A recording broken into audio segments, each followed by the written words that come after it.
O sol do Algarve queimava a pele quando o autocarro parou em frente ao acampamento de verão em Lagos. O treinador Rafael, com o seu corpo atlético e o sorriso habitual, olhou para mim como se eu fosse apenas mais um participante desconhecido, sem qualquer reconhecimento nos seus olhos castanhos. Mas eu sabia a verdade que ele ignorava. 2 anos atrás, na Universidade em Lisboa, eu tinha ouvido, sem querer, as palavras que mudaram tudo para mim, a sua primeira confissão de amor, dirigida a mim enquanto pensava que eu dormia na biblioteca depois de uma festa. Agora, aqui estava eu, André, com 22 anos, inscrito como voluntário neste acampamento para adolescentes, e o homem que me confessara o seu coração fingia não me conhecer. O ar cheirava a pinheiros e sal do mar próximo, e o grupo de jovens ria alto enquanto descarregavam as malas. Eu forcei um sorriso, mas por dentro o peito apertava. Por que ele agia assim? Teria esquecido? Ou seria medo? Caminhei até ao grupo de monitores e apresentei-me como um novo assistente de atividades aquáticas. Rafael apertou-me a mão com firmeza profissional, os dedos quentes mas o olhar distante, como se eu fosse um rosto qualquer na multidão. Bem-vindo, André. Vamos começar com o briefing às 10. A voz dele era calma, controlada, exatamente como eu recordava das aulas de desporto na faculdade. Mas agora havia uma barreira invisível. Os outros monitores, Pedro e Sofia, eram simpáticos e tagarelas, contando piadas sobre as crianças que chegariam no dia seguinte. Eu ri com eles, mas os meus pensamentos voltavam sempre àquela noite em Lisboa. Eu tinha ficado até tarde a estudar para os exames, e Rafael, que era monitor de desporto e um ano mais velho, aparecera para devolver um livro que eu esquecera. Pensando que eu dormia no sofá da sala de estudo, ele murmurara baixinho: André, se soubesses como me fazes sentir. És o primeiro que me faz questionar tudo. Amo-te, mesmo sem nunca ter dito isto a ninguém. As palavras tinham ficado gravadas em mim como fogo. Eu não me mexera, fingindo dormir, porque o choque era demasiado grande.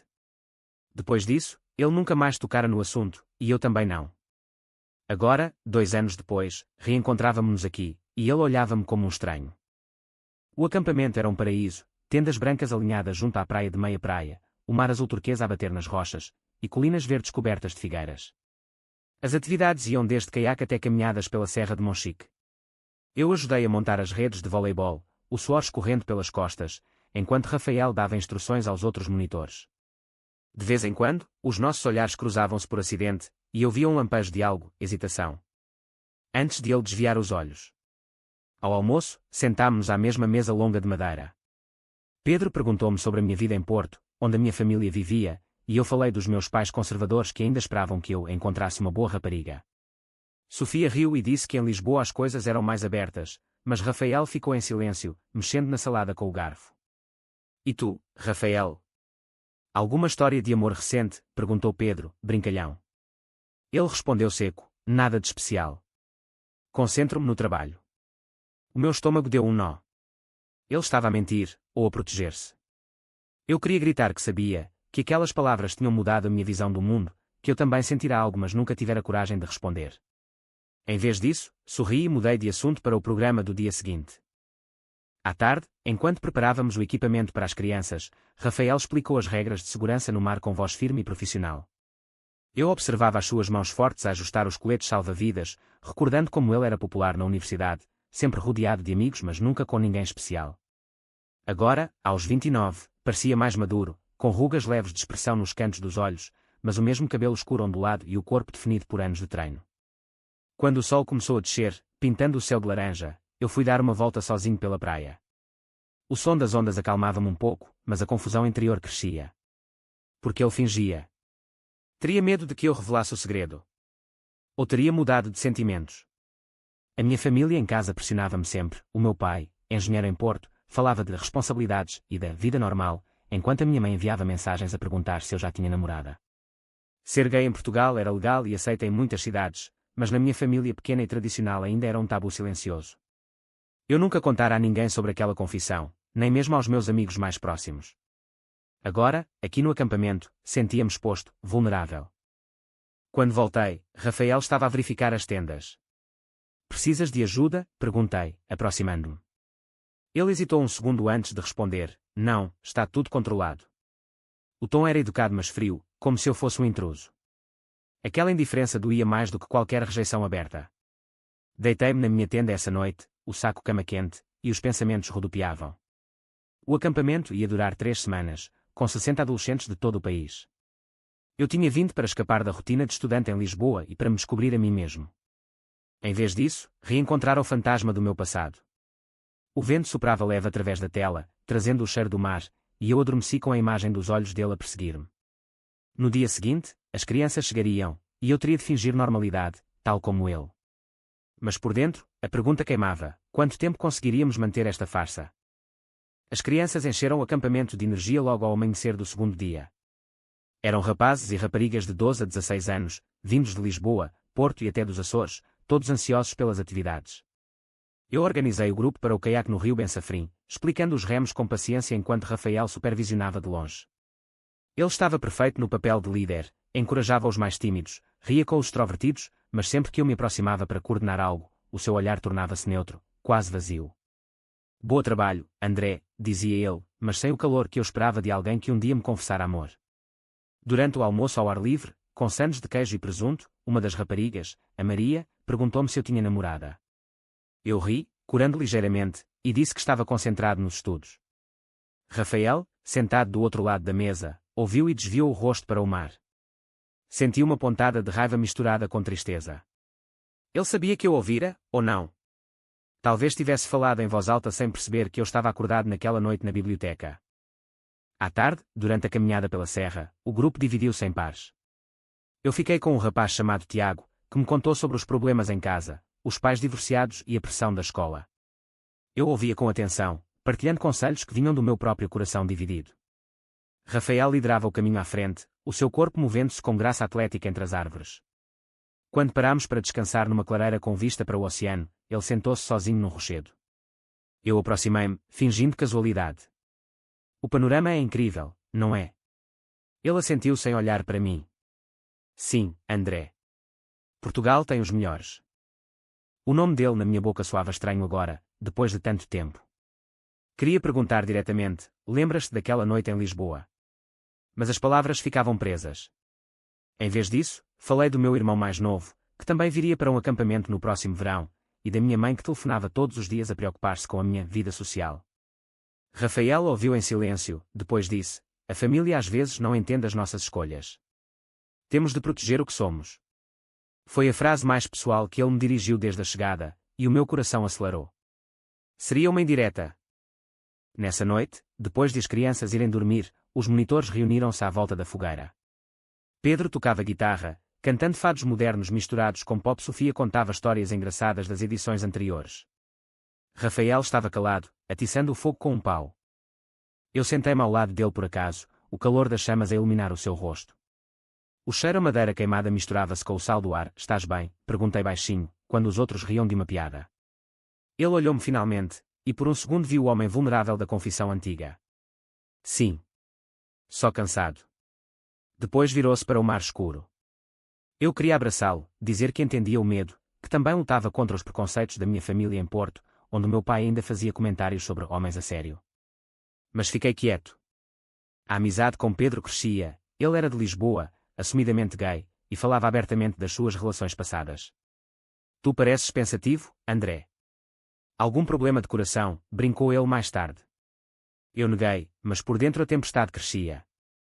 Os dias seguintes foram intensos, competições de natação, workshops de arte com conchas do mar, e noites de contos à volta da fogueira. Rafael evitava-me nas conversas privadas, mas eu via-o observar-me quando pensava que eu não notava.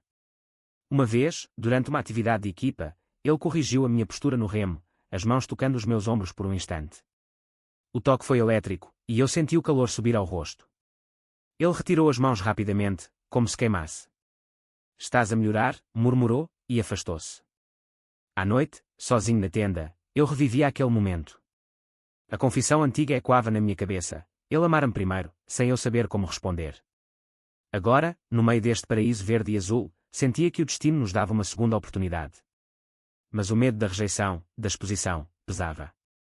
A minha família enviava mensagens: quando voltas para casa? Já tens planos para o futuro? Eu respondia com mentiras leves, dizendo que estava a aprender muito. Portugal era um país de contrastes, orgulhoso do seu progresso LGBT em Lisboa e no Porto, mas ainda com famílias como a minha que preferiam o silêncio. Eu estava a crescer aqui, aprendendo a aceitar que o amor podia ser complicado, cheio de mal-entendidos e silêncios. Rafael, com o seu papel de treinador responsável, Carregava o peso da autoridade e talvez do segredo. Quando o vento noturno soprava, eu adormecia pensando que talvez, no fim destas 3 semanas, pudéssemos falar verdadeiramente. A segunda semana trouxe chuva inesperada, transformando o acampamento num lamaçal alegre.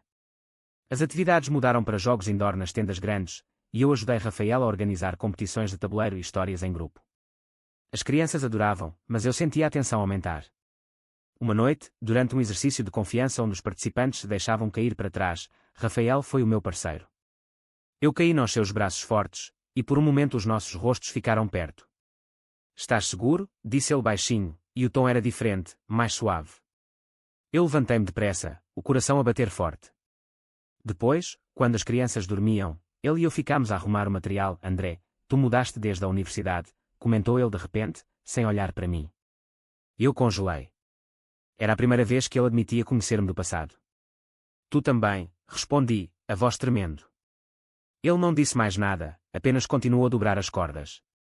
A chuva batia na lona, criando um ritmo constante que escondia o meu turbilhão interior. No dia seguinte, o sol voltou e organizámos uma excursão a Lagos Antiga. Caminhámos pelas ruas empedradas, visitando a igreja e o mercado. Rafael guiava o grupo com conhecimento histórico, contando sobre os descobrimentos portugueses. Eu caminhava ao lado de Pedro, que me confidenciou: "O Rafael é bom tipo, mas parece sempre sozinho. Tu conheces ele de antes?" Eu hesitei, depois disse que sim, da faculdade. Pedro sorriu: "Ele é gay, sabias? Mas nunca fala disso. Respeito o espaço dele." A revelação não era surpresa para mim, mas ouvir de outra pessoa doía. Porque ele se escondia tanto? Durante o almoço em um restaurante local com peixe grelhado e vinho verde, a conversa virou para famílias. Uma criança falou dos pais que não aceitavam a sua orientação, e Rafael interveio com calma: "O importante é seres fiel a ti mesmo. Portugal mudou muito, mas as pessoas ainda precisam de tempo." Os seus olhos encontraram os meus por um segundo, e eu vi a dor escondida. Mais tarde, na praia, enquanto as crianças brincavam nas ondas, eu sentei-me perto dele, aquela noite na biblioteca. Eu ouvi tudo, confessei finalmente, a voz quase um sussurro. Ele ficou rígido, o rosto pálido sob o sol. "André." Eu não sabia. "Pensei que estavas a dormir." O silêncio que se seguiu foi pesado como chumbo. Ele levantou-se e afastou-se, dizendo que precisava de verificar o equipamento. Eu fiquei ali, o mar a bater nos pés, sentindo-me exposto mas aliviado. Os dias seguintes foram marcados por mal-entendidos. Rafael evitava-me ainda mais, concentrando-se nas crianças e nas atividades. Eu sentia a falta das conversas simples, da sua presença. Uma tarde, durante o caiaque, uma criança quase caiu e eu salvei-a, ganhando elogios de todos. Rafael aproximou-se depois: "Boa reação." "Obrigado." Mas o tom era profissional. À noite, Pedro organizou um jogo de verdades, e quando chegou a minha vez, perguntei ao grupo sobre o medo de ser quem somos. Rafael não participou, mas ouviu atentamente. "A minha família telefonou nessa semana. O meu pai disse que um primo meu ia casar e que eu devia seguir o exemplo." Eu desliguei com o peito apertado. Aqui no acampamento, longe de Porto, sentia-me livre para pensar no meu futuro. Rafael carregava o seu próprio peso, soube por Sofia que ele tinha perdido o pai há pouco tempo e que a mãe vivia sozinha em Faro, pressionando-o por netos. A sociedade portuguesa, apesar dos avanços, ainda impunha silêncios em algumas famílias. Eu via o crescimento em mim, de um estudante confuso para alguém que queria lutar pelo amor. Mas Rafael parecia preso no medo. Uma noite de lua cheia, eu saí da tenda e encontrei-o sentado na praia sozinho. Não me aproximei, mas observei de longe, o coração a doer. O acampamento estava a mudar-nos a todos, mas o caminho para a honestidade ainda era longo. A terceira semana trouxe o clímax das atividades, uma competição intergrupos com prémios e uma festa final. Rafael e eu fomos forçados a trabalhar juntos na organização da regata de caiaque. Durante os treinos, os nossos corpos roçavam-se acidentalmente nos barcos, e eu sentia a eletricidade antiga. "Tens de ajustar o peso aqui", dizia ele, tocando o meu braço, e o contacto durava mais do que necessário. Uma tarde, depois de uma vitória do meu grupo, ele chamou-me de lado. "André, sobre aquela confissão." Eu estava confuso na altura. A universidade, a pressão. Pensei que era melhor esquecer. Eu respondi que nunca esquecera, que aquelas palavras me tinham feito questionar a minha própria vida. Ele olhou para o mar, os olhos brilhando. Eu tinha medo. Ainda tenho. Ser treinador significa ser exemplo, e a minha família em Faro não aceitaria. A conversa foi interrompida pelas crianças, mas algo mudou entre nós. Nessa noite, durante a festa com música e dança na praia, Pedro puxou-me para dançar e Rafael observava do canto, o copo na mão. Sofia sussurrou-me: ele gosta de ti, André. Dá-lhe tempo. O mal-entendido veio no dia seguinte. Uma criança contou a Rafael que me vira a falar com Pedro sobre sentimentos por alguém no acampamento. Rafael interpretou mal, pensando que eu falava de outra pessoa, e afastou-se completamente. Eu tentei explicar, mas ele respondeu seco: é melhor manter profissional. A dor foi profunda. Eu passei a noite em claro, caminhando pela praia, pensando na traição do silêncio e no meu próprio medo. A minha família enviou fotos do primo casado, reforçando a pressão. Aqui, no meio do acampamento, eu via como o amor gay podia ser bonito e ao mesmo tempo doloroso. Rafael sacrificava a felicidade por medo da sociedade, tal como eu fizera durante anos. No penúltimo dia, durante a caminhada final, ele tropeçou numa raiz e eu ajudei-o a levantar. Obrigado, murmurou ele, e pela primeira vez o olhar era aberto, vulnerável. Eu ouvi as tuas palavras, Rafael, e elas salvaram-me de viver uma mentira, disse eu.